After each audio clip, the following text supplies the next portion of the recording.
Welcome to Intentional, the podcast that's here to help you happen to life. You know those movies where you just get thrown right into the chaos of some sort of fight scene or chase? Well, we're going to start today's podcast in a similar setup. I was in St. Louis at midnight doing some street photography, and I was kind of driving through the city, found a nice place to park off next to a casino, next to a bridge. I wanted to walk up on the bridge and take some pictures towards the city, over the river.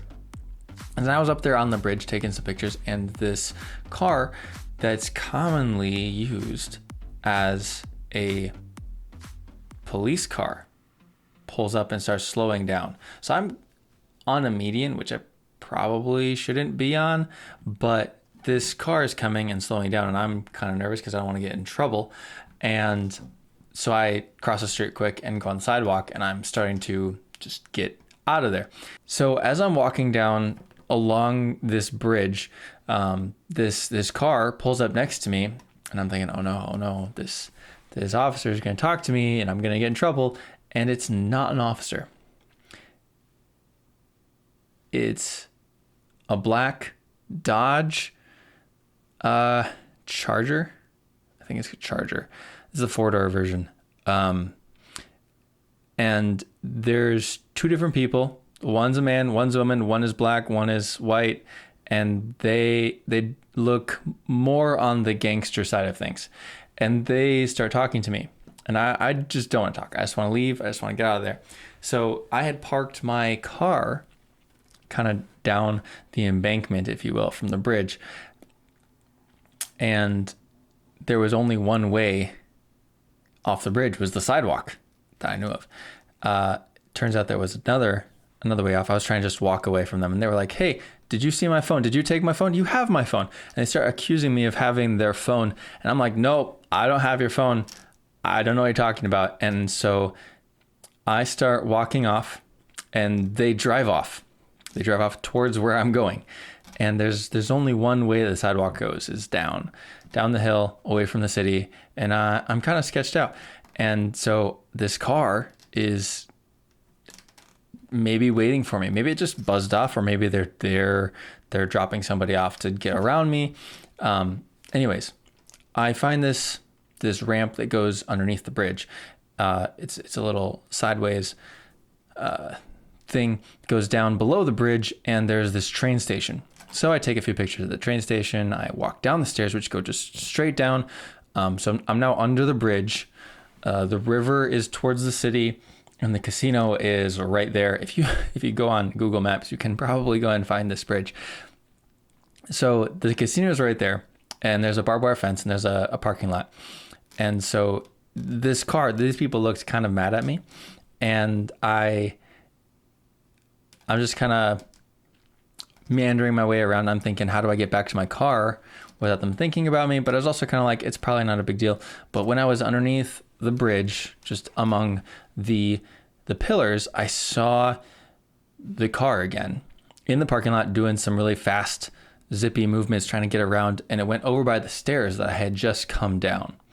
I don't think it saw me because I was in the shadows and kind of crouched down, and they looked like they were looking for me. And I got very nervous at that point. And I'm thinking, I need to get to my car. I need to get in my car. I need to close and lock the doors and get out of there. And this is a very scary situation for me because there's some people I don't know. I don't know who they have with them, what they have with them.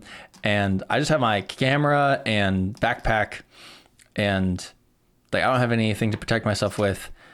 And so I'm like, I need to get to my car. I'm going underneath the bridge. They drive off. They drive underneath the bridge to get out of the casino and up and around again. And I don't know where they went. So I don't see them for a little bit. And I walk in the shadows, and I'm like, all right, cinch down stuff, put my camera away, put it in my backpack. And I have my keys in my hand, which I've practiced before. I've practiced this before, which we'll get into later. But I had my keys in my hand, and I had my backpack on both shoulders, and I ran. started sprinting. I sprinted from kind of the shadowy area through the lights, through the intersection that goes underneath the bridge. And I went all the way over to like some gravel truck parking area of the casino, which is where I parked next to the embankment. And as I'm running up to my car, I see this guy kind of hustling down the hill, hustling down the embankment. And at the top of the hill is this Dodge orange SUV. And the guy's talking to me. I don't remember what he was saying, but I didn't want to have a conversation. So I get to my car, my car is locked. Have my key. I go and I insert the key, unlock it, get in my car. I throw my backpack in the passenger seat and slam the door behind me, start the engine, lock the doors, and it's a stick shift. So I put the clutch in.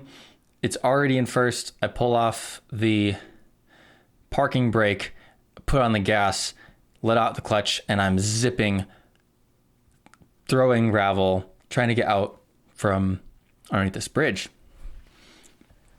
At that point, apparently the guy had talked to the SUV people because they had moved from being on top of the embankment. They moved around, kind of going into the casino area. I'm leaving the casino parking lot as they're coming in the casino parking lot. And then as I'm getting out, or no. The black car came underneath as I'm leaving. So I assumed they didn't know that I was with that car, because they had seen me on foot, but they hadn't seen me in that car. So they probably thought I was just from the casino or something. But then I go and I'm trying to get out of there, but the only way out is through this intersection. And I'm at this intersection and it's a stop and go light. And I can just feel the adrenaline pumping through my veins right now as I'm telling the story. I'm sitting at the light waiting for it to turn green. And I can see across over by the embankment where the orange SUV is. And I'm just hoping that they don't come out. I'm hoping that I don't have to run a red light. The light turns green and I leave. And since I'll get to it later. So then I'm driving and I'm like, I don't really remember what the best place to go is, but I'm just like typing in the GPS trying to get to where I'm going to leave, and has me getting on the freeway, but there's a few turns to get there first. So as I'm doing the turns, I look behind me several times to check, and there's a car following me. And I wait, and there's a street light, and it is the orange SUV following me, and they're flashing the brights at me, and I'm panicking. I am freaking out, and I'm like, do I need to reroute? Do I need to find a police station? What do I do? Because I don't have anything to do with these people, and I don't know what they want from me, but this is really scary. And so eventually the GPS took me to just getting on the freeway. I had enough gas, and I'm like, you know what? I'm just going to follow the GPS, ignore their signals, and I get on the on-ramp, and I check behind me to see if they follow me, and they don't follow me. And that's the last I heard from them. I have no idea what that was about, but it was super scary. That was 2021 in the summer in St. Louis. Oh my word, that was so scary. So there was a few points in there that I want to point out. One, they were talking to me and I didn't want to have to answer all their questions or run through stuff. I just wanted to get out of there. That's called getting off the X. The X is basically an ambush in terms of military terminology. You have plenty of places that look like they could be an ambush, like transitional spaces, or being in your car unlocked, just sitting in your car on the street. There's Walmart parking lots are a good example, or malls. Those are all places where people can easily get to you and do stuff to you and leave. You have to keep your head on a swivel in those sorts of areas. And so it becomes an X when there's something bad happening. And so I was just like, I don't want to have to do anything with this. I just want to leave. I just want to get out of here. So I just tried to leave, just tried to not have a fight, not try to work things out. Just, I don't want to be a part of this, and nope, out of there. So that was me getting off the X. And then when I noticed that they were very intent about finding me when they were zooming around in the parking lot of the casino, then I'm like, oh, I need to get to my car and I need to get out of here before they find me. And that process of getting to my car and getting in it and locking the doors and getting out of there is something I had actually practiced. I really don't like transitional spaces because I've heard of so many things like this happening before. And so I've practiced. When I get in my car, it's a very cut and dry, smooth system that I've trained. Literally a year since having the car, I'd make a system, and this is what I did. I would insert the key into the door because I didn't have a clicker. I'd unlock it, open the door, take my backpack, throw it on the seat, across, step in. As I'm stepping in, I'm closing the door and pushing in the clutch because I leave it in first or whatever gear it needs to be in to leave wherever I parked, and starting the engine because you need the clutch all the way in for the engine, starting the engine. And it's like, as the door is closing, the engine is being started and the clutch is already in. And as soon as I close the door, I lock it, and then off goes the parking brake, on goes the gas, and I'm off within a matter of very few seconds. And that's something I had intentionally chosen to practice. I don't like just sitting in my car scrolling or answering text messages. I want to get out of there as soon as I can. And that's something I trained. That's something I practiced. And because I had trained it, because I had practiced it, when it came to an emergency situation, I was able to implement the right habit. So because I had these habits already in place, I didn't have to spend any mental energy working on the body mechanics of making everything work. I just did. And that's an example of where your brain takes a situation. It's like, in this situation, I need you, brain, to implement this habit. Putting toothpaste on your toothbrush is an example. What do you do first thing when you wake up? What do you eat normally? Like, what restaurants do you frequent? Those things are generally things that you have automated, because there's been studies they talk about in The Power of Habit is a book all about this, and there's lots of sciencey things in there. One of the things is they took some rats and were able to gauge what was going on inside their brains as far as activity. And they had this maze. It was a very simple maze. It was the shape of a T. They start at the bottom of the T, and on the left spoke of the T, if you will, was a piece of chocolate. There was nothing on the right spoke. And so as soon as there was a click sound, the gate would go up. And at the first time that the rats had this experience, they would sniff around, they would kind of claw at stuff, they would meander, and eventually probably even take the wrong turn, but then they'd eventually stumble into the chocolate. But after days of doing this, they stopped with the sniffing and the scratching, and they just went for a beeline straight to the chocolate, which isn't that exciting, isn't that surprising. But if you look at what's going on inside the brain, something very interesting is happening. At the very beginning, when they're first learning the maze, their brains are firing on all cylinders, which sounds kind of natural. You think they're new to this environment. They're trying to explore. They're trying to find out what's going on. And as they become more accustomed to it, they hear the click and they just automatically walk straight to the chocolate, eat the chocolate, done. And there's almost nothing happening in their brain. The only things happening in the brain are immediately when they hear the click, the brain tells the habit, okay, now's your time, implement, go, do your thing. And then at the end, when it's having the reward, the brain kicks in, it's like, good job, enjoyment. There's this false idea out there that what we do is a result of thought out decisions, that we're in control of our actions and we stand behind them. We think that they're good, when in reality, a lot of them are just habits. They were a decision a while ago. When you first started interacting with a certain person, you formed an idea of who they were. You formed habits of how you communicate with them. Are you always dry and sarcastic? Are you bubbly? Are you shy and quiet because they're so intimidating to you? Here's an example. You can get invited over to someone's house and ask to go to the bathroom while you're there, and you've never been in the bathroom before, and so you have to be like, okay, how do I reach the toilet paper, and where's the soap and where's the towel, assuming you wash your hands like good, sane, sober, moral people.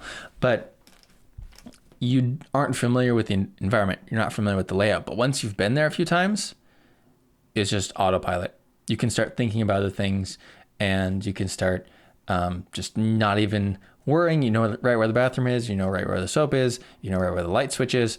And that's cool, but it's also dangerous.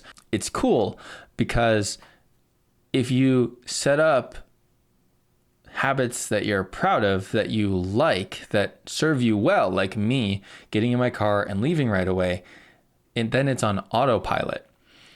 It's scary because if you don't do that well, or if maybe you haven't done that well in the past, you can have very strongly ingrained habits that are hard to break about things that are much more detrimental or serious. You can look at this like a cube. You're trying to roll the cube. It's going to be really hard. And this is an analogy for the first day you're trying to start a new habit. It's clunky. You're still trying to figure things out. Let's say you move to a new place and you're trying to get accustomed to your layout, get your morning routine back into swing of things. It's going to be difficult. But after a few days, the edges have worn off and it's a rounded edged cube and it's easier to roll. And eventually it becomes a cylinder. It's so much easier to roll. It's almost like you just push it and it rolls all the way across the room. And that's how habits work. You just tell it when to start and then it starts. And it just runs its course because you are designed to be efficient. And it's inefficient to have to make decisions every single day about stuff that you've already made decisions about. So your brain just is like, copy, paste from yesterday. Good. Now, while this is running on autopilot, I can think about these other things. I can listen to a podcast. I can whistle a tune. I can chew some gum, whatever it ends up being. And that applies to life because there are so many situations that you and I have been in where we were new to the situation. We didn't know what the right answer to the situation was, and we had to make something up. This isn't going to apply to like going and getting your mail. What is it going to apply to? This is going to apply to things like your morning routine, your evening shutdown routine. This is going to apply to if you're trying to implement something like, let's say that hanging out with people is important to you. Let's say that exercise is important to you. And let's say you like Frisbee. And let's say that there's a Frisbee league. Let's just say league. I don't know what the exact terminology is in your area. But they play when you normally stay home and binge watch Netflix. It's going to take some planning and effort and rerouting of your brain to go out and do that, because your brain already has pathways to do something else.